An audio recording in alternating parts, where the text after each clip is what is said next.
Caros colegas, reciban as salutaciones da Federación Ibero-Americana de Urbanistas. O meu nome é Iraida Ruiz Bode, presidente da FIU. É um prazer para mim apresentar pela primeira vez no âmbito da série de palestras da FIU uma exposição em língua portuguesa. Tanto o espanhol como o português são línguas oficiais da federação, pelo que, a partir de acontecimentos sobre planeamento urbano, é de grande interesse para promover o intercâmbio e comunicação entre as nossas organizações membros. Agradeço ao Manuel Miranda, da APU, pela iniciativa e gestão destas palestras, e com ele que apresentarei ao nosso orador Sérgio Barroso. Muito boa tarde a todos. Vou falar em português, devagar, despacio, para ser bem entendido. O Sérgio Barroso é geógrafo e urbanista, é diretor do Centro de Estudos de Desenvolvimento Regional e Urbano desde 2001, portanto já há muito tempo. Também membro do Conselho Nacional da Fundação HCAM em Portugal, desde 2017. É como individualidade externa de reconhecido mérito, membro do Conselho de Escola da Escola Nacional de Saúde Pública, aqui em Portugal,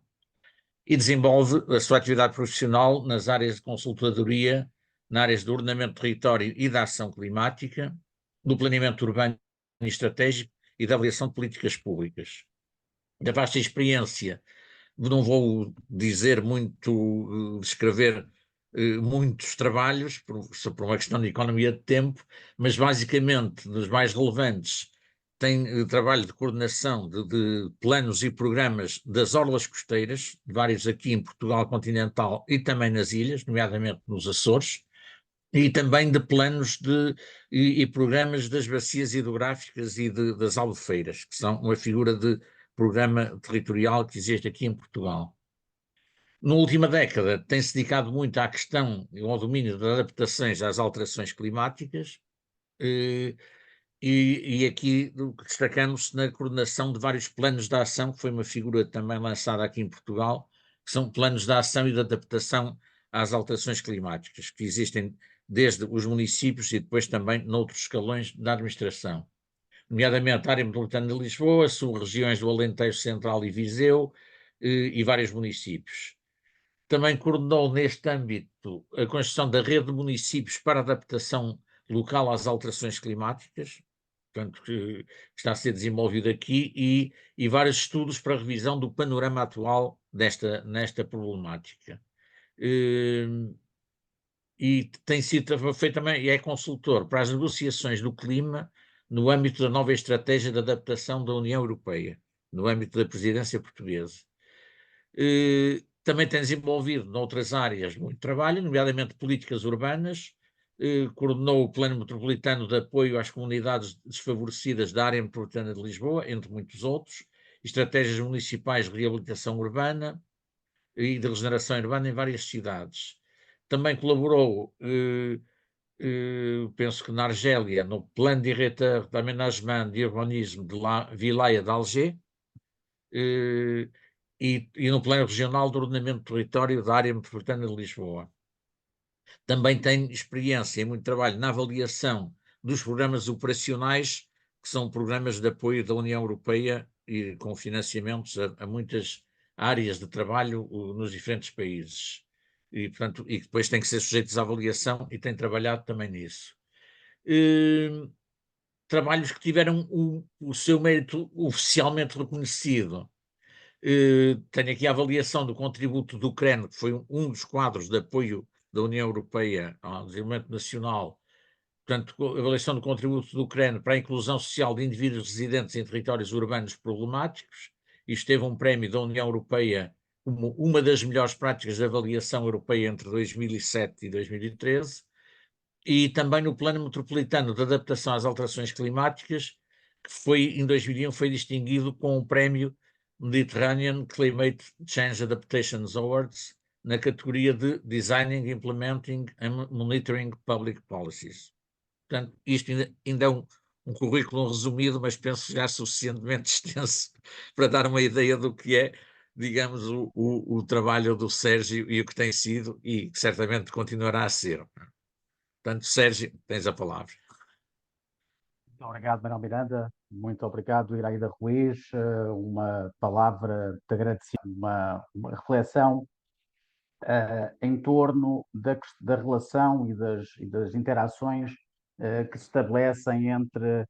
a política climática e a prática do urbanismo.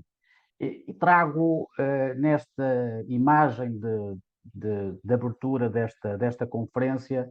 uma imagem criada por inteligência artificial de uma cidade portuguesa, a partir de uma fotografia de uma cidade portuguesa, à qual pedimos à inteligência artificial que nos dissesse como é que aquela cidade seria, no final do século, adaptada às alterações climáticas. E esta imagem serviu-nos de inspiração durante a última segunda-feira e a última terça-feira a um grupo de técnicos, de eleitos políticos ao nível mais local em Portugal, que é o nível da Junta de Freguesia, que tivemos durante 2 dias fechados numa sala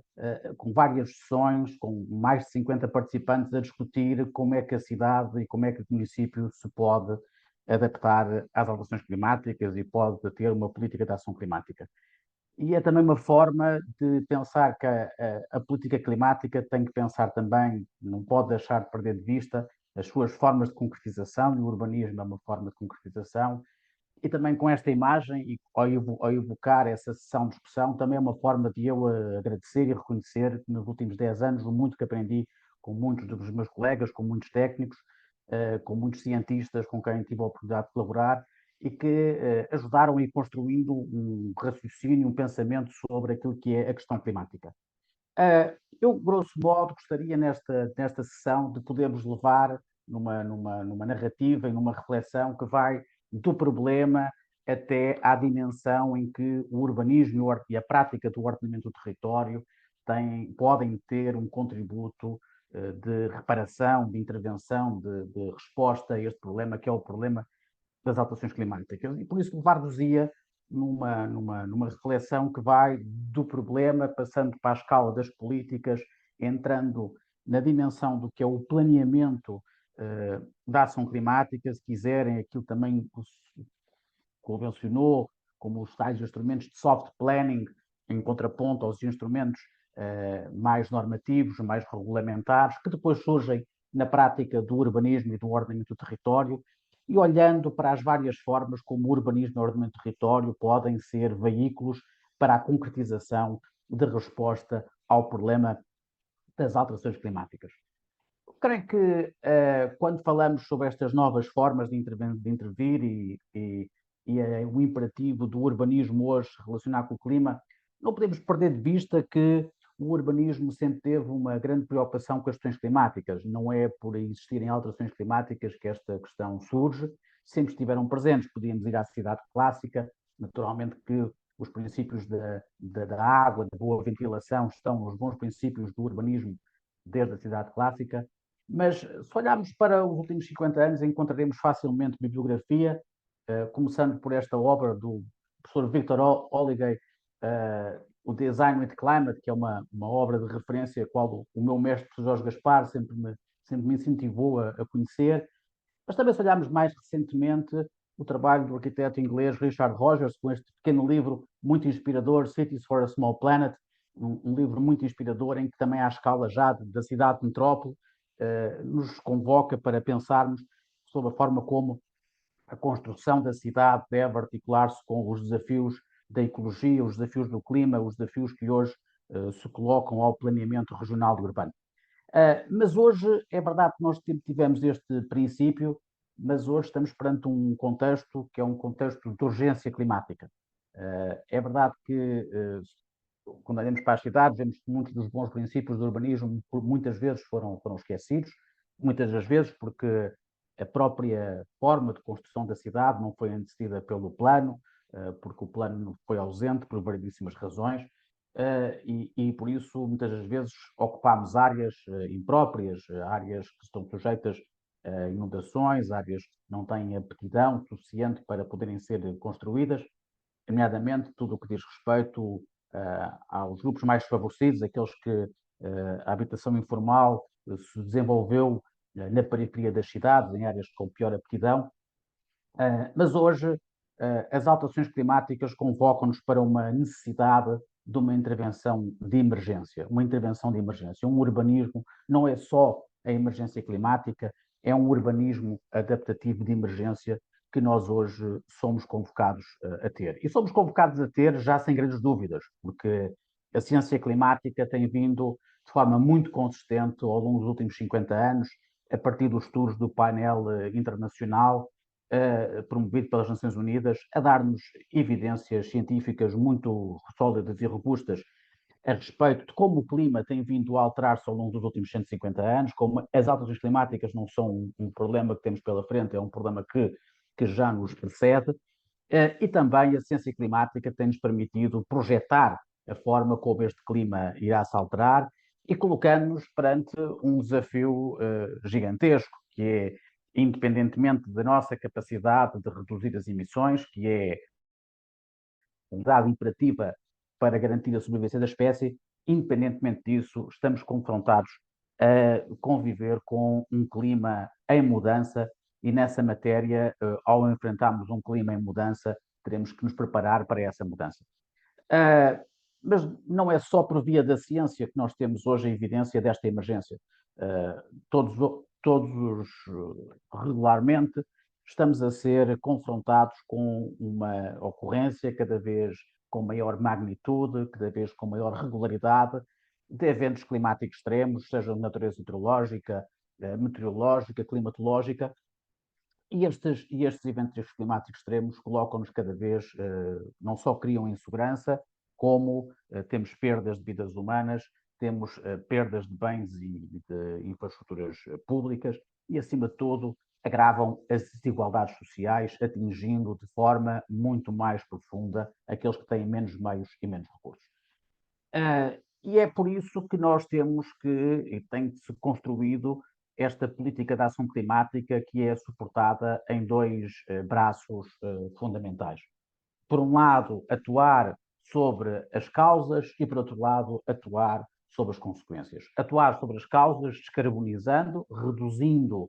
aquilo que são as emissões dos gases com efeito estufa, os gases que são responsáveis pelo aumento da temperatura do planeta, que afetam de forma crítica o funcionamento do sistema climático global. E para isso nós temos um conjunto de instrumentos e de abordagens, desde logo passam pela redução da utilização de combustíveis fósseis e a sua substituição por fontes de energia renováveis, como seja o sol, a água, o vento, mas também por aumentarmos aquilo que se chama a eficiência energética, reduzindo o nosso consumo energético e também ao nível da mobilidade, fazendo uma transição para uma mobilidade mais sustentável, nomeadamente nas cidades, suportada nos modos suaves, nos modos ativos que geram, para além de gerar saúde, reduzem significativamente aquilo que é os efeitos das emissões. Naturalmente também a utilização mais sustentável dos recursos a partir da economia circular é fundamental. Do lado da adaptação significa como é que nós podemos mitigar, reduzir ao máximo os impactos que as alterações climáticas têm sobre os sistemas naturais, sobre os sistemas sociais, sobre os sistemas económicos, sobre as infraestruturas. E aí passa, naturalmente, desde logo, por reduzir a exposição aos perigos climáticos. Reduzir a exposição de pessoas, de bens, de infraestruturas a esses perigos, conhecendo muito bem a espacialização desses perigos.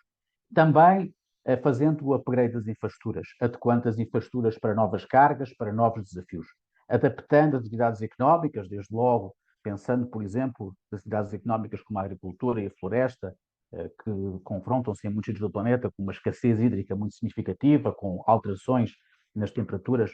que criam grandes desafios para a produção agrícola, mas também o problema dos impactos sobre a saúde humana, sabendo nós que os grupos mais vulneráveis, os idosos e as crianças, são praticamente sensíveis às mudanças climáticas, nomeadamente às questões da temperatura. E sabendo que temos um agravamento de catástrofes, estamos mais bem preparados para gerir a catástrofe, para responder às catástrofes e para recuperarmos. Há depois um conjunto de áreas que são áreas que têm uma dupla vantagem, tanto que nos ajudam a responder à questão da mitigação como à questão da adaptação. Falamos, por exemplo, da arborização urbana, dos espaços verdes urbanos. São importantíssimos para fazer retenção de carbono, mas ao mesmo tempo são fundamentais para mitigar os gradientes térmicos que vamos ter nas cidades. Ou a produção alimentar local, fundamental também para criar, favorecer o clima urbano, mas ao mesmo tempo reduzindo aquilo que é a pegada carbónica daquilo que é o nosso consumo alimentar. E a eficiência hídrica, a redução dos consumos hídricos, a adequação dos consumos hídricos ao contexto de escassez hídrica, mas também, por essa forma, reduzindo o consumo energético. E, finalmente, a prevenção dos incêndios. Em Portugal, assume uma expressão muito importante. Na nossa visita vizinha Espanha, igualmente, estou certo que em alguns países da América Latina, o mesmo desafio da prevenção dos incêndios. E prevenir incêndios significa gerir bem a floresta, ter um bom estoque de carbono e ter uma floresta que nos possa prestar as funções de sumidor de carbono. Ora, para respondermos a estes desafios, a estas políticas, nós temos assistido nos últimos 40 anos a uma evolução muito interessante desta política. Uma evolução que nasce de uma escala global e continua a ter uma dimensão global, mas tem cada vez mais uma dimensão local. Nós pensamos em 1988 como um momento fundador desta política, com a criação do painel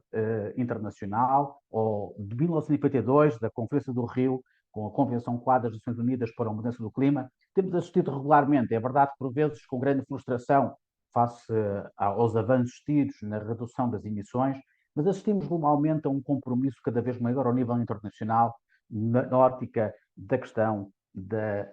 mitigação, da redução das emissões. Mas ao nível também aqui temos assistido gradualmente, e também desde 2008, com a criação do Pacto de Autarcas para o Clima e Energia, assistimos cada vez mais a uma participação dos municípios nesta política. E no quadro de Portugal e da Espanha, a União Europeia é fundamental. Tem tido um papel muito, muito importante na aceleração da política climática. Em 2013, com a sua estratégia de adaptação às climáticas, com a primeira estratégia, que foi revista quando da presidência portuguesa em 2021, com a estrutura para o clima e energia em 2030, promovendo o Maiores Adapte, com o Pacto Ecológico Europeu em 2019, estabelecendo regularmente novas metas, mas também criando novos instrumentos e novas ferramentas, quer para que os Estados-membros promovam uma política de ação climática, quer para que as regiões e os municípios também o façam. Se olharmos para a parte de cima deste cronograma temporal, encontramos aquilo que tem sido a ação em Portugal.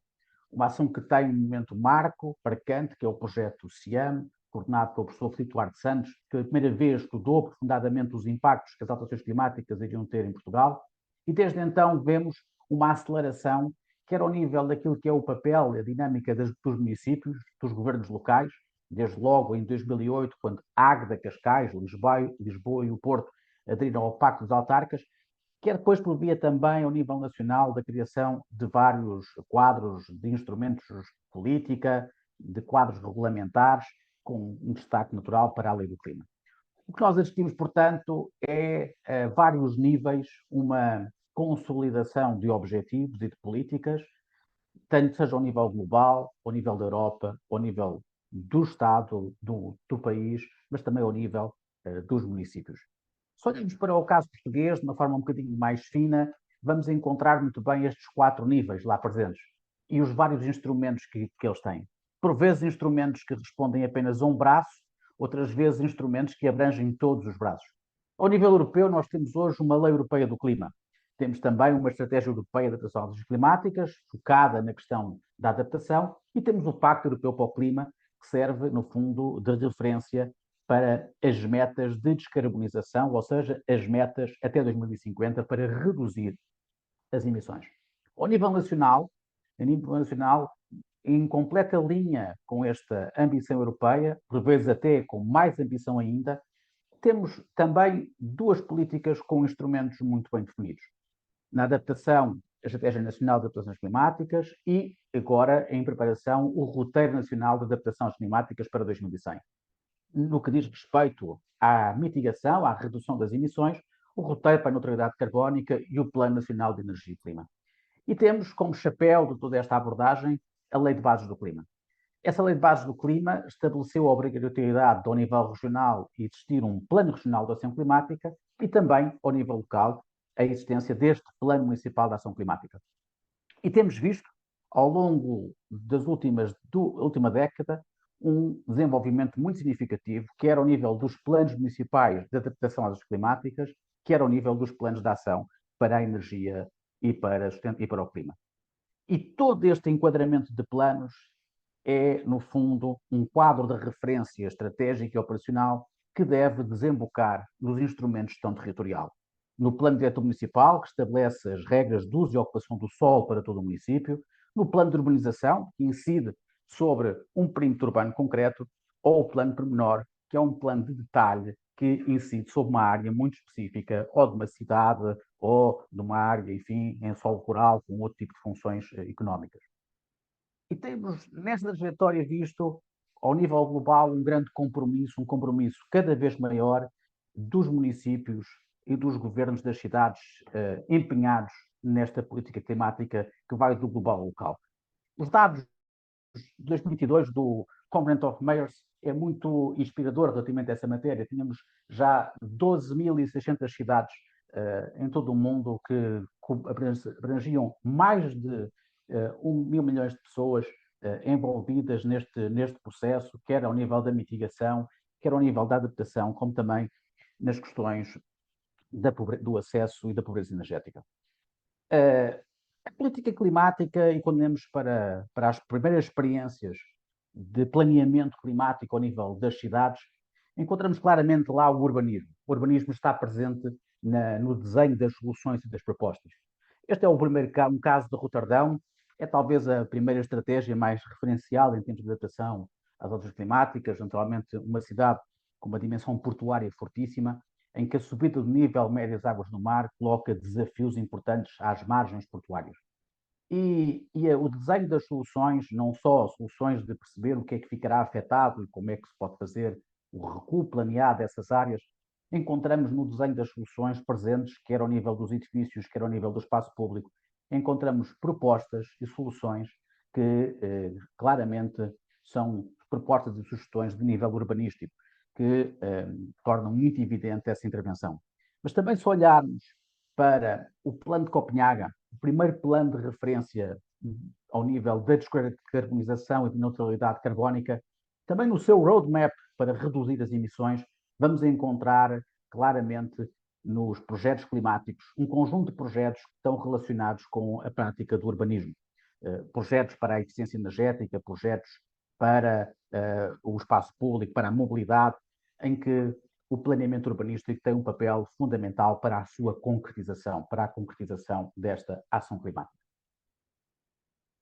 Em resposta a este desafio, o que nós assistimos, e especificamente ao nível da adaptação, é, na última década e meia, nas últimas 2 décadas, assistimos a uma aceleração muito grande no número de planos de cidades que se dotaram de plano. Estes 2 gráficos, enfim, são de 2019, 2016, revelam-nos precisamente esta dinâmica, ou seja, estamos a assistir a um advento muito grande, a uma tomada de consciência muito grande pelos governos locais da necessidade de planearem a intervenção climática, nomeadamente, neste caso, na questão da adaptação às alterações climáticas. Por outro lado, assiste-se com muito interesse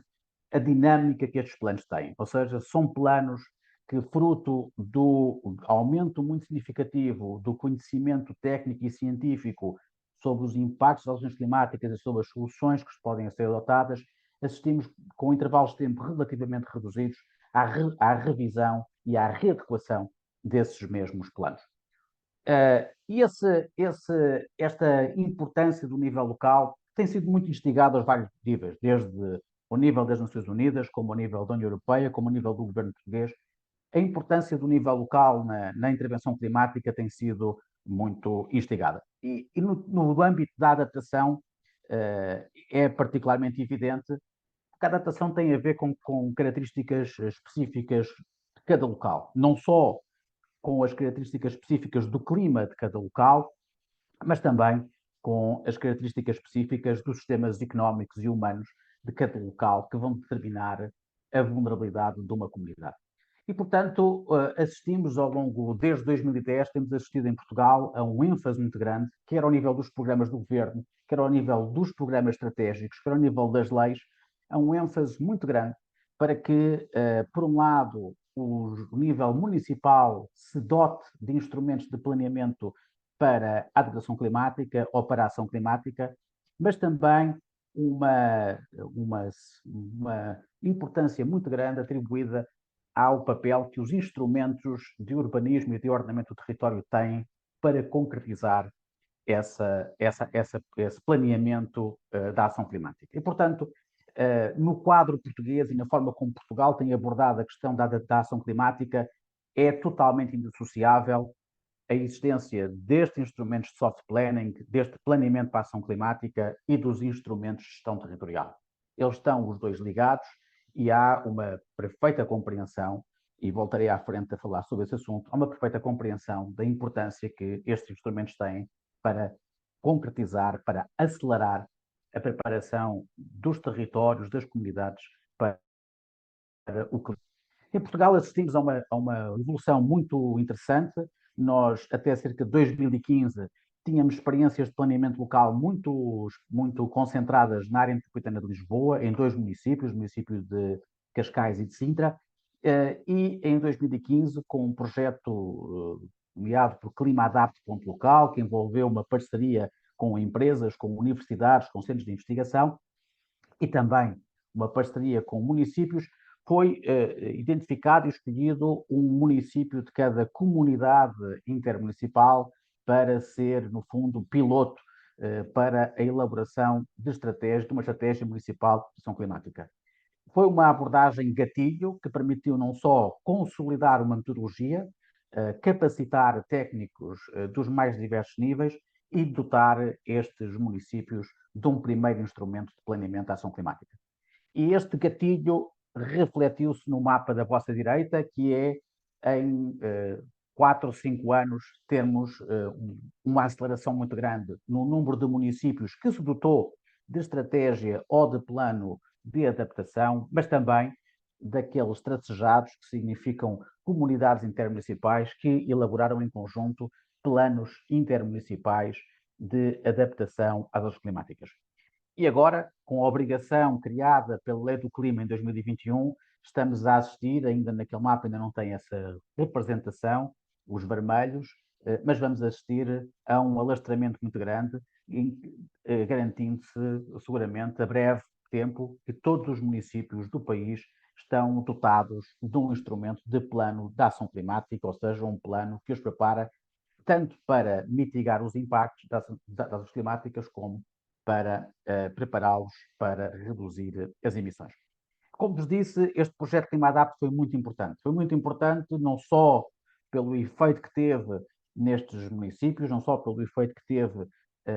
na aceleração da adaptação climática e da tomada de consciência da importância da adaptação climática em Portugal, mas também foi muito importante porque ele constituiu-se como o cânon da prática da adaptação. E neste cânon ficou claramente assumido a importância que o urbanismo e o ordenamento do território têm para a concretização da adaptação climática. E, portanto, todos estes documentos acabaram por ter expressão posteriormente dos instrumentos de gestão territorial. Foi também muito importante porque criou mecanismos de governança. Esta rede de municípios para a adaptação local, que é uma associação que congrega todos os municípios, mas também centros de investigação, empresas que operam nesta área, é hoje uma grande plataforma de governança, uma grande plataforma de capacitação, de aprendizagem entre pares, que tem vindo, nos últimos 8 anos, a promover e a dinamizar a ação climática, nomeadamente a adaptação climática em Portugal. E como vos disse, neste intervalo de tempo tivemos transformações muito significativas na abordagem climática. A primeira delas é em termos metodológicos. Em Portugal começou-se por ter uma metodologia gatilho, que era uma metodologia inspirada numa abordagem desenhada pelo ICIP, uma abordagem muito simples e muito ágil de diagnosticar, de planear a adaptação climática, e foi adaptada a Portugal uma metodologia chamada ADAM, Apoio à Decisão e Adaptação Local, que é a metodologia que está na base do projeto Climadapte e que vai estar na base da primeira geração de estratégias e planos municipais de adaptação climática. E desde então temos vindo a assistir a uma sofisticação desta metodologia, introduzindo cada vez mais conhecimento e mais instrumentos de análise que permitem compreender melhor a realidade climática e a vulnerabilidade climática e formular soluções cada vez mais precisas. E também alterações ao nível conceitual. O quadro conceitual inicial em que atuámos está hoje relativamente ultrapassado por via da incorporação dos conceitos que os vários relatórios feitos pelo IPCC têm vindo a produzir. E esta alteração conceitual foi extremamente importante porque permitiu-nos aproximar os conceitos da adaptação climática, da gestão de catástrofes, aproximar os conceitos utilizados no planeamento da ação climática dos conceitos que utilizamos no planeamento urbanístico e no ordenamento do território, criando uma linguagem mais fluida, mais articulada entre estes vários níveis de intervenção. E hoje, os relatórios mais recentes em Portugal têm, de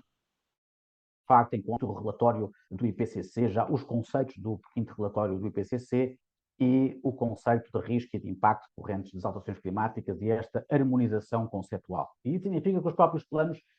quando estão a ser revistos, estão-se a adequar a esta nova classificação conceitual, facilitando que agentes da proteção civil, planeadores, atores na área do ambiente se concertem numa linguagem única e que permita, de facto, essa fluidez na passagem do planeamento da ação climática para quer o planeamento ao nível da proteção civil, quer o planeamento do ordenamento do território. Também assistimos a uma aceleração muito grande nas escalas de análise climática. As escalas de análise climática, numa primeira geração de planos em Portugal, eram relativamente gerais, funcionavam muito ao nível regional. Temos assistido a um esforço muito grande de uma análise climática cada vez de maior pormenor. E isto é extremamente importante para o ordenamento do território e para o urbanismo. O urbanismo necessita deste grau de detalhe da informação climática para poder estabelecer as melhores disposições, as disposições mais adequadas. Por vezes, um dos problemas do urbanismo para integrar a questão climática é, de facto, a distância, o desfazamento de escalas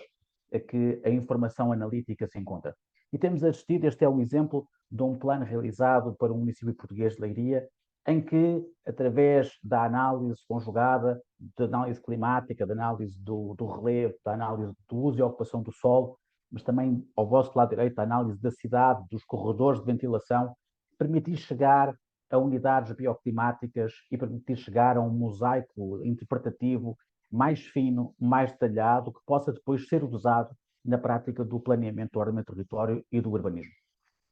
Também as escalas de análise dos riscos climáticos, dos perigos climáticos é muito importante.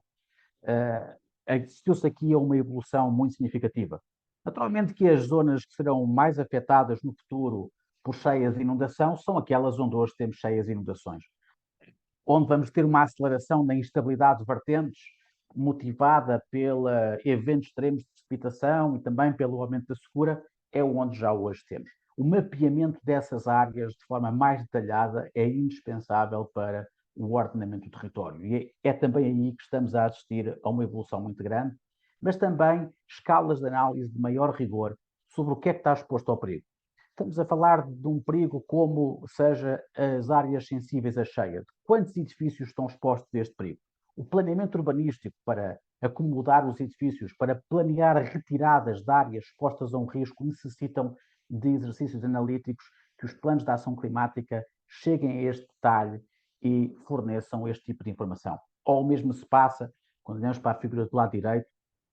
o que são a extensão, isto é um município da área metropolitana de Lisboa, o município de Vila Franca de Xira, no seu plano de adaptação, identifica a extensão de rodovias que estão expostas a cheias e inundações. São 124 quilómetros. E isto é extremamente importante para o planeamento territorial, temos esta informação com este grau de detalhe.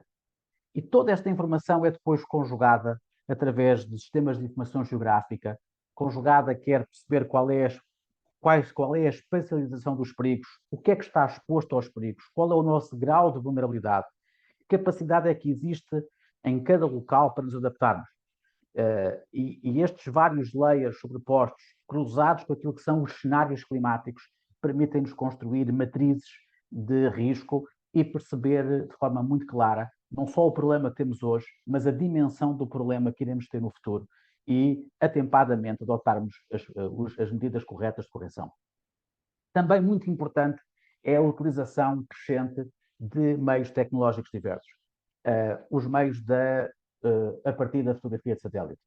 É o caso deste exercício na cidade de Viena, através da análise de satélite, avaliando não só a sensibilidade urbana ao calor, o que está exposto, a capacidade adaptativa e produzindo a partir daqui, identificando unidades que ilustram aquilo que é o grau de vulnerabilidade, permitindo ao urbanista conhecer de forma muito clara onde é que as intervenções são prioritárias.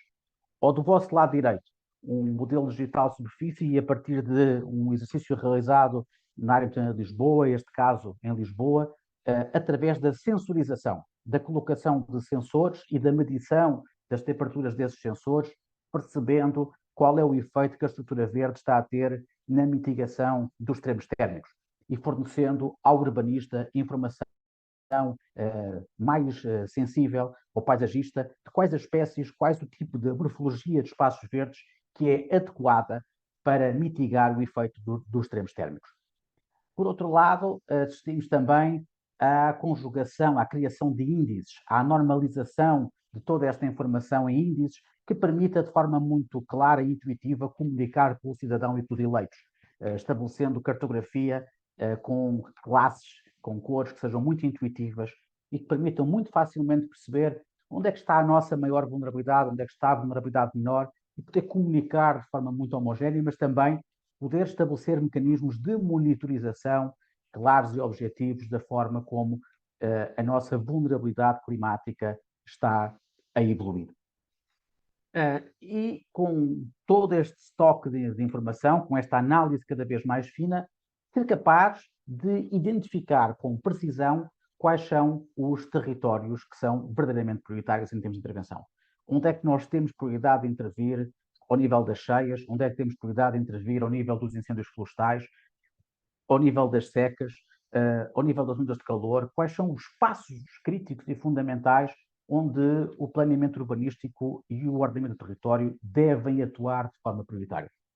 Esta profundidade de detalhe de análise é, sublinho, indispensável para que depois o urbanismo e o ordenamento do território possam ser consequentes na questão da adaptação climática. Temos também assistido a introdução de ferramentas não só de maior precisão, também da utilidade das intervenções. A metodologia dos caminhos adaptativos desenhada pela agência de Altares é nesse aspecto particularmente relevante, ela aparece ilustrada no lado direito, permite discutirmos opções e perceber que existem soluções de adaptação que umas poderão ser mais duradouras no tempo, outras poderão ser menos duradouras no tempo, e há soluções que não são necessárias adotar no imediato, só se justificam mais tarde, em função da evolução do problema, e estas metodologias são extremamente importantes para consertar posições, mas também para permitir, com uma informação que nós temos, que é uma visão temporal muito longa, escalonar no tempo, de forma racional, as várias intervenções que devem ser feitas na cidade ou no município, escalonando-as de forma coerente. É fácil de compreender que se o nível do mar em Portugal poderá subir entre meio metro e 3 centímetros até ao final deste século, eu não preciso de construir hoje, numa frente de mar, uma proteção já com meio metro. Esse valor só vai ser alcançado no final do século. Eu preciso ter hoje uma resposta ao problema que tenho hoje e depois, assim, gradativamente, ir evoluindo em função da forma como o problema se irá agravar. E esta metodologia dos caminhos adaptativos é muito intuitiva, é muito útil, permitindo também avaliar as questões de custo-benefício. E também a questão de avaliar alternativas. O facto de nós podermos organizar as nossas intervenções de forma escalonada no tempo, em função da evolução do problema, começando desde logo por prevenir, por evitar que áreas expostas aos perigos climáticos sejam ocupadas e que no futuro venhamos a ter que retirar edifícios e populações e comunidades desses territórios, desde logo a primeira medida. E depois as medidas vão subindo de nível consoante a evolução do problema. Acomodar, proteger e, em última instância, relocalizar. E, naturalmente, colocar sempre uma grande importância na recuperação e na resposta à catástrofe. Sabendo nós que estamos cada vez mais expostos a eventos climáticos extremos, é indispensável dispor de meios de resposta à catástrofe e meios de recuperação da situação de emergência relacionada com eventos climáticos. Quando olhamos para os planos que têm vindo a ser feitos em Portugal, nesta planação climática, vemos cada vez mais esta definição concreta de intervenções. Este é um caso do plano municipal do município de Ilha, um município particularmente vulnerável, porque fica numa orla costeira e numa zona de ria, numa orla costeira de litoral baixo e arenoso, que em cenário de alteração climática, com a subida do nível do mar, será extremamente exposto ao problema climático, em que se localizam, espacializam e identificam-se já as várias intervenções de adaptação climática, as várias intervenções que devem ser previstas para que depois, ao nível do planeamento urbanístico, do plano de detalhe, possam ser integradas, possam ser definidas, possam ser articuladas com as restantes propostas de requalificação, de ordenamento do espaço urbano. Também é importante, cada vez mais, olharmos para estas intervenções e assistimos a isto na ótica de maximizar os co-benefícios. A adaptação climática deve, ela, potenciar a sustentabilidade social, mas também a sustentabilidade ambiental das cidades. E por isso vemos cada vez mais uma grande preocupação na adaptação climática com a utilização das soluções naturais e em procurar maximizar as soluções naturais. Tenho que lembrar que as soluções de base natural, aquelas que utilizam os sistemas naturais, permitem-nos muitas vezes outro tipo de benefícios, benefícios ambientais, benefícios sociais, benefícios económicos, benefícios ambientais porque permitem a regulação do ciclo hidrológico, melhorar a qualidade da água, melhorar a qualidade do solo, melhorar a qualidade do ar, melhorar a biodiversidade, mas também sociais. Muitas vezes as soluções de base natural permitem criar espaços verdes, espaços de convívio, espaços de recreio, e também económicos, porque permitem gerar muitas vezes emprego local. E, portanto, estas soluções naturais estão cada vez mais presentes nas propostas de adaptação e a avaliação dos co-benefícios que as várias medidas de adaptação têm, quer para os objetivos de desenvolvimento local, quer para responder às questões da igualdade de oportunidades, responder aos problemas dos grupos mais desfavorecidos. Cada vez procuramos encontrar as medidas não só que nos ajudam a responder ao problema climático, mas ao mesmo tempo nos ajudam a responder a muitos outros problemas da cidade, que são problemas de ecologia, são problemas económicos, são problemas sociais. E é cada vez mais necessário fazer essa análise, e é isso que temos vindo a assistir nos planos que são feitos em Portugal, na componente da ação climática. Como vos disse, está muito consagrado nas várias políticas nacionais a importância que o ordenamento do território tem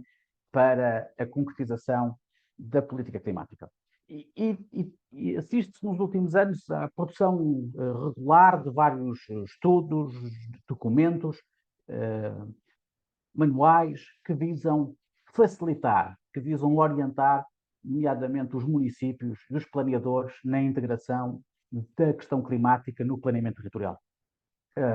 No âmbito do projeto Climadado foi feito um primeiro manual que visava, neste caso, orientar aqueles que faziam planos de ação climática, planos de adaptação climática, perdão, para como é que eles deviam pegar nas várias medidas, nas várias opções e torná-las acessíveis por parte dos planeadores urbanísticos, que depois, mais tarde, viessem fazer os planos. Temos também manuais específicos para que os próprios planos diretores municipais considerem a resposta às alterações climáticas, quer na resposta da mitigação, quer na adaptação. Temos assistido depois a vários outros planos e estudos e documentos e guias que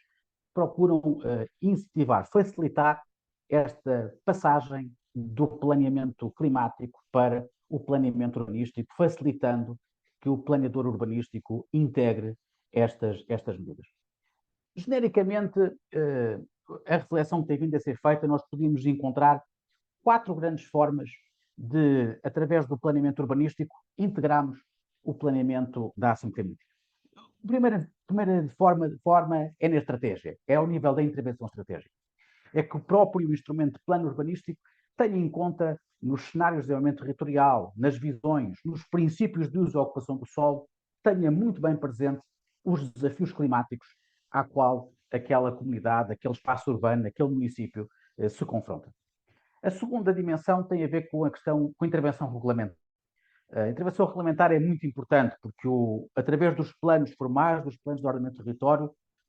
é a única maneira que nós temos de evitar, de mitigar, de impedir que as comunidades, os edifícios fiquem expostos aos perigos climáticos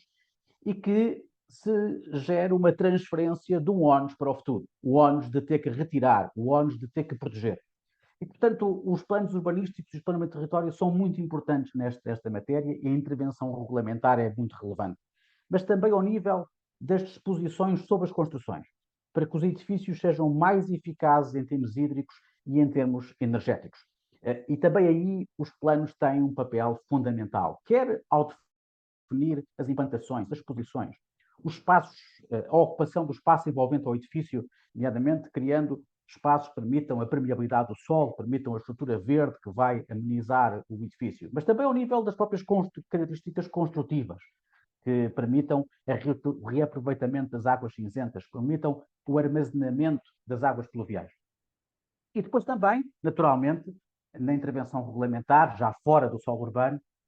as disposições legais em Portugal com maior dificuldade de concretizar, mas também as disposições para as questões de atividades agroflorestais, encontrar as culturas, as espécies melhor adaptadas à escassez de água, mais resilientes aos incêndios, permitindo a criação de mosaicos florestais mais resilientes, e é também por via do ordenamento do território tal pode ser concretizado. Depois, ao nível operacional,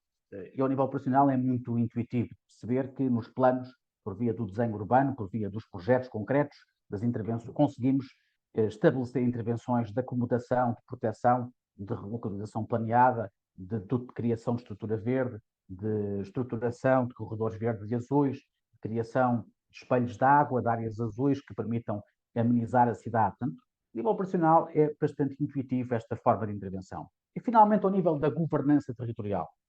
Muitas das intervenções de adaptação climática exigem um envolvimento de múltiplos atores. Ainda ontem, numa oportunidade de discutir, por exemplo, sobre a questão, falava do solo rural e das culturas, chamava uma pessoa a atenção da importância de envolver os agricultores, de envolver múltiplas agências públicas e não só os municípios, para que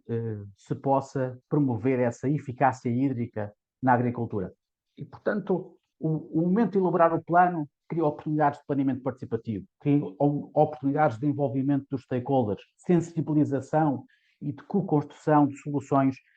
adaptativas, de soluções climáticas que promovam a redução das emissões. Portanto, também aqui o plano é uma oportunidade de não só encontrar as soluções que também são mais justas em termos climáticos e em termos sociais, mas também as soluções que necessitam de vários atores no seu envolvimento e é também essa oportunidade de co-construir a solução climática. Perguntámos recentemente aos municípios portugueses, apesar deste grande esforço no planeamento climático, perguntámos no âmbito da elaboração do seu plano municipal que documentos tinham sido tidos em conta. E aqui entramos na outra face do problema. Até aqui disse-vos do grande sucesso que tem sido em Portugal elaborar os planos climáticos. No entanto, nós vemos que ainda há um longo caminho para passar deste planeamento soft da ação climática e trazê-lo para dentro do planeamento formal, do planeamento urbanístico e do ordenamento do território. Só 42% dos nossos municípios é que tinham tido em conta, na elaboração do seu plano municipal, é que tinham tido em conta o plano feito ao nível intermunicipal e só 40% é que tinham tido em conta o plano municipal de adaptação aos climáticos. Isto, naturalmente, que por um lado é reflexo que nem todo o território nacional está a estar coberto por planos municipais, mas também é reflexo de uma dificuldade que temos tido em Portugal, que é esta passagem, apesar de todo este esforço, a grande dificuldade de passagem do plano de ação climática, estes princípios, estes pressupostos, estas intervenções, trazê-los para dentro da prática do urbanismo, da prática do ordenamento do território. Há aqui uma ligação que tem falhado em Portugal. E queria, nesta fase final, falar-vos sobre outros desafios do urbanismo adaptativo. Um dos primeiros desafios é o facto de as alterações climáticas nos criarem novos desafios sobre a cidade consolidada. Áreas pelas quais nós tínhamos em tempo previsto, permitido a sua edificabilidade, e hoje, com o conhecimento que a ciência climática nos dá, com o conhecimento que os planos climáticos nos dão, alertam-nos para que áreas que no passado pareciam áreas apropriadas à edificação, revelam-se que serão áreas inapropriadas em função das alterações climáticas, nomeadamente no que diz respeito às zonas costeiras. E aqui há um desafio enorme, um desafio de instrumentos legais. Como é que nós conseguimos redefinir os nossos planos e todas as licenças construtivas, os direitos construtivos que nós previmos e que estão hoje na mão de privados que legalmente lhes foi dado edificar em determinadas áreas e quais hoje nós sabemos que são áreas que são totalmente desadequadas.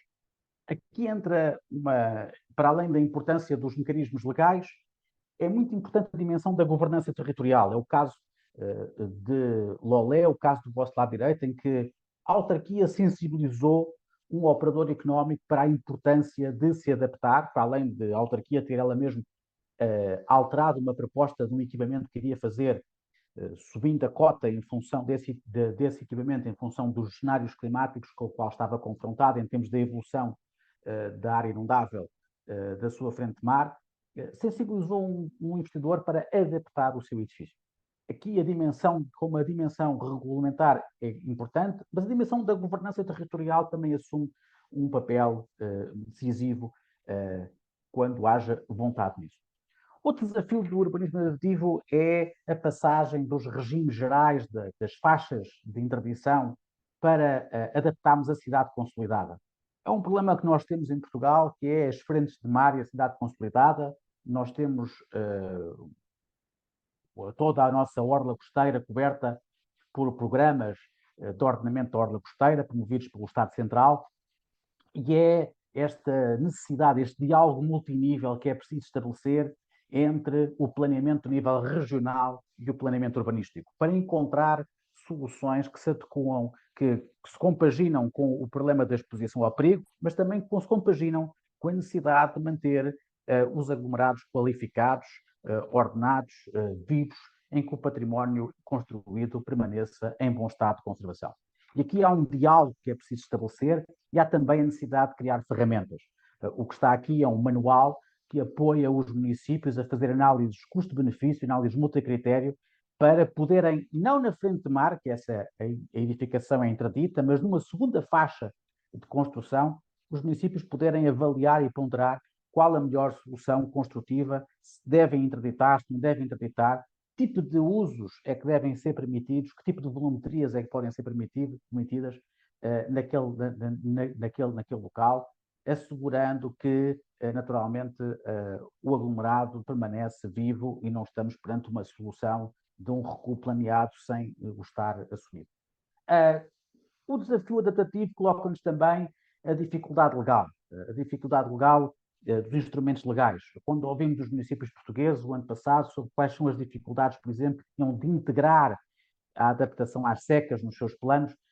a dificuldade de definir regras, quer ao nível da eficiência hídrica no espaço urbano, quer ao nível da eficiência hídrica através do solo rústico, solo rural, é o problema mais apontado. E essa é uma das grandes dificuldades, por vezes, e isso exige um diálogo integrado entre as várias especialidades para que os planos consigam responder de forma assertiva, estabelecer condicionantes, estabelecer regras adequadas a promover a eficiência hídrica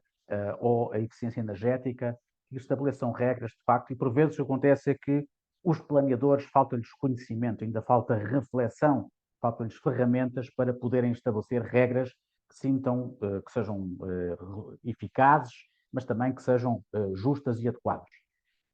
Um terceiro, um penúltimo desafio urbanístico adaptativo tem a ver com ainda estamos num momento de transição.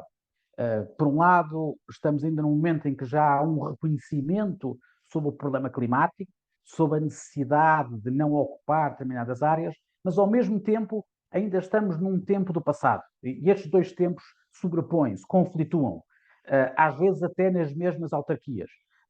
e conflituam propondo-se projetos urbanísticos, projetos de iniciativa privada ou de iniciativa pública, que vão ocupar áreas, nomeadamente as frentes de água, que nós sabemos hoje que são áreas que devem ser preparadas para a sua submersão e, portanto, devem ser vazios urbanos, devem ser tratadas nesta dimensão. E, portanto, temos ainda um tempo em que o urbanismo se confronta com estas